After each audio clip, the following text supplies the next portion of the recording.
Apakah burung beo? Burung beo yang bisa mengucapkan kata-kata itu berarti lewat belajar. Apakah singa atau hewan sirkus ketika dia dilatih untuk loncat, untuk berguling-guling, apakah itu juga belajar? Nah, belajar adalah suatu proses dan upaya secara sadar yang dilakukan oleh setiap individu untuk merubah tingkah laku. Lebih jelasnya gini, kalau dalam bahasa Arab, belajar itu itu bahasa Arabnya ta'alama ya ta'alamu. Kalau menurut Nahwu Shorof itu dari wazan tafa'ala ya tafa'alu itu punya faedah berdaya upaya. Jadi anak bisa dikatakan belajar jika mereka secara sadar ingin melakukannya, secara sadar tahu alasannya. Nah, itu yang namanya belajar. Kalau yang pembelajaran aktif, tentu kita sepakat bersama ya Bapak Ibu. Ini banyak sekali definisi tentang pembelajaran aktif, tapi saya ambil teori dari beliau, Mel Silberman pada tahun 2010, menyatakan bahwasanya pembelajaran aktif adalah kegiatan belajar yang mengajak peserta didik untuk terlibat secara langsung melalui pengalaman nyata daripada konsep atau sekedar teori. Jadi bisa dikatakan belajar aktif jika kita melibatkan siswa dengan pengalaman nyata. Saya kasih contoh sederhana Bapak Ibu. Kita mengajar perkalian. Kalau kita mengajar perkalian hanya menjelaskan teorinya, suruh menghafal perkaliannya, itu berarti bukan pembelajaran aktif. Karena pembelajaran aktif harus melalui pengalaman nyata. Kita kasih kelereng kelompok 4, 4, 4. Ini loh anak-anak, kalau ada kelereng 4, 4, 4, berarti ini itu 3 kali 4. Nah, dengan seperti itu baru dikatakan belajar aktif, yaitu peserta didik bukan hanya terlibat, tapi mereka mengalami secara langsung. Nah, teori pembelajaran aktif ini diturunkan dari pendapat seorang filosof terkenal ya, Konfusius, menyatakan bahwasanya apa yang saya dengar, saya lupa. Apa yang saya lihat, saya ingat. Apa yang saya kerjakan, saya pahami. Ini saya kasih contoh ya. Ini Mel Silberman mengembangkan menjadi banyak ini Bapak Ibu. Kita contohkan satu-satu. Apa yang saya dengar, saya lupa. Kalau kita mengajar hanya bercerita misalnya, tanpa membawa media pembelajaran, tanpa anak melihat materinya, maka mereka akan cepat lupa. Nah, kemudian yang kedua, termasuk malam ini, misalnya Bapak Ibu. Misalnya jenengan mendengarkan tanpa saya kasih tulisan, tanpa saya kasih gambar, tentu jenengan cepat lupa. Tapi kalau ditambah apa yang saya dengar dan saya lihat, kita mendengar dan juga melihat, ada gambarnya, ada tulisannya, itu kita akan ingat, tapi sedikit, masih ingat nih, sedikit. Tapi kalau yang ketiga, apa yang saya dengar, didengarkan, dilihat, kemudian ditanyakan atau didiskusikan, maka akan mulai paham. Tadi kalau di atas itu baru sebatas ingat, tapi kalau yang ketiga ini, kalau mulai diskusi, itu baru mulai paham.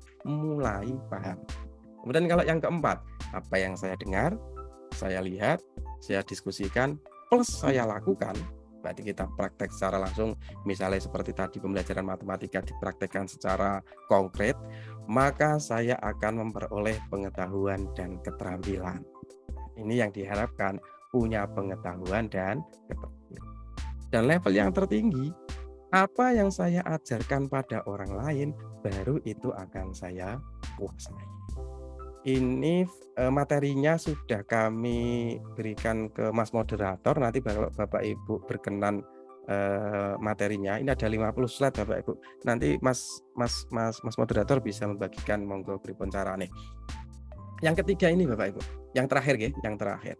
Jadi kalau kita melakukan metode misalnya anak-anak itu presentasi, anak-anak itu saling menjelaskan ke temannya, mungkin pakai metode TGT atau STAD atau jigsaw, itu baru anak-anak menguasai. Jadi komponen dari pembelajaran aktif ya ini Bapak Ibu, bukan hanya mendengar saja, tapi anak juga melihat kita nanti mendesain media pembelajarannya seperti apa. kemudian diskusi, kemudian anak juga mempraktekkan, dan kalau bisa anak-anak mempresentasikan. Maka anak-anak saat itu akan mulai menguasai pembelajaran yang kita lakukan. Nah, sekarang dari definisi tadi, berarti ciri-ciri pembelajaran aktif bisa kita simpulkan ada 4 paling tidak. Yang pertama, adanya keterlibatan siswa. Tapi ini Bapak Ibu, keterlibatannya bukan hanya secara fisik ya Bapak Ibu. Keterlibatannya juga secara mental dan emosional. Karena gini, kalau kita di kelas misalnya, anak memang terlihat hadir secara fisik, diskusi secara fisik, tapi kalau mentalnya, emosionalnya tidak terlibat, maka itu juga belum pembelajaran aktif. Karena anak itu belum terlihat, belum terlibat. Badannya di kelas, tapi pikirannya sudah di rumah, pikirannya sudah di mall, pikirannya mancing atau nge-game. Mental dan emosionalnya juga harus kita libatkan. Bagaimana caranya? Nanti di slide berikutnya juga ada.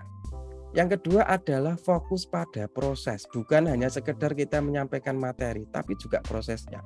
Saya contohkan tadi mengajar perkalian. Prosesnya seperti apa? Nah, kita fokus di proses tersebut. Karena dalam mengajar pembelajaran aktif ini bukan hanya sekedar transfer pengetahuan, tapi juga transfer nilai, transfer sikap. Karena kita tahu gini Bapak Ibu, sekolah itu adalah miniatur kehidupan. Sebenarnya yang wajib dipelajari anak itu apa toh? Nah, kalau di pesantren, mohon maaf ya, saya sedikit banyak pernah nyantri, tapi sedikit Bapak Ibu. Ini berarti hanya nyamar Bapak Ibu. Nah, ilmu yang wajib dipelajari itu namanya ilmu hal Bapak Ibu. Ilmu hal itu apa?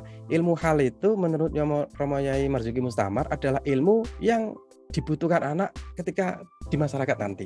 Nah, ini persis dengan kurikulum Merdeka. Mereka nanti sekolah adalah miniatur kehidupan. Besok mereka lulus itu butuh apa toh? Di masyarakat mereka butuh apa toh? Nah, itu nanti dipelajari di kelas. Bukan hanya belajar matematika soal angka, bagaimana cara dapat nilai 100, bukan. Mereka nanti di masyarakat butuh disiplin. Maka anak-anak membiasakan sikap disiplin. Berangkatnya pagi, tidak bolos, itu kan latihan disiplin. Berangkat pagi itu latihan disiplin. Tanggung jawab, mereka butuh tanggung jawab. Ada PR itu latihan tanggung jawab.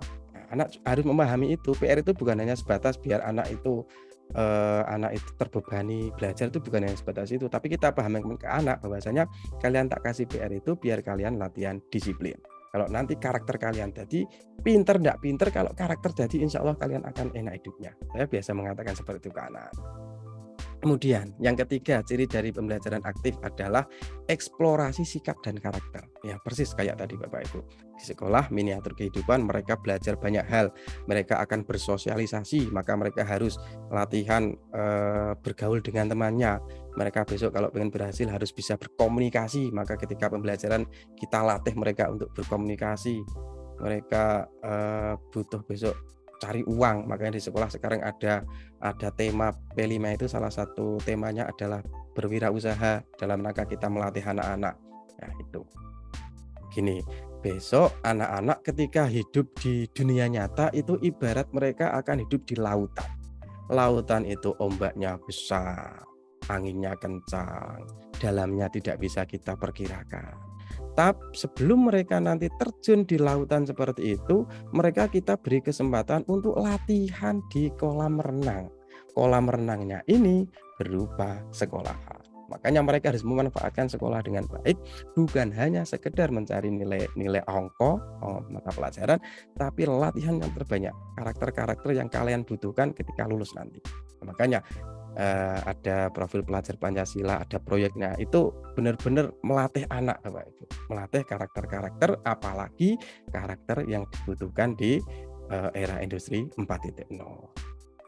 Lanjut, ini Bapak Ibu kita lanjutkan ya. Jam berapa ini Bapak Ibu? Laptop saya nggak kelihatan. Oke, lanjut. Ini tanya jawab dulu apa tak rampungkan Mas Ge? Khawatirnya nanti Bapak. Pak Priwan Mas? Diselesaikan dulu tidak apa Bapak. Oh oke, siap Mas. Oke. Jadi ada waktu sekitar 15 menitan. 15 menit ini masih banyak Mas. Oke. Nanti kapan-kapan bisa kita lanjut ya Bapak Ibu. Nggak sadar ini slide keberapa, saya buat 50 slide Bapak Ibu.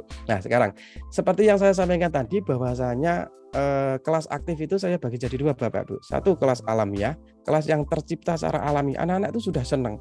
Tanpa kita buat model-model yang macam-macam, anak itu sudah senang tersenyum, mereka angkat jari senang rebutan, mereka saling gocekan, tersenyum, tertawa itu bisa. Bisa. Itu kelas yang alamiah. Yang kedua, kelas yang kita rencanakan. Nah, ciri kondisi kelas yang alamiah itu seperti apa? Nah, ini sudah ya, kita lanjut. Ini Bapak Ibu. Kita semua tentu saja mendambakan kelas yang aktif. Anak-anak tentu antusias, anak-anak senang dengan prosesnya, mereka tukar pendapat, mereka rebutan bertanya, mereka menyemangati. Tentu ini harapan kita semua Bapak Ibu. Melihat suasana hidup itu harapan kita semua. Nah, ternyata ini berdasarkan buku kami ya Bapak Ibu. Buku Quantum Teaching Bapak Ibu.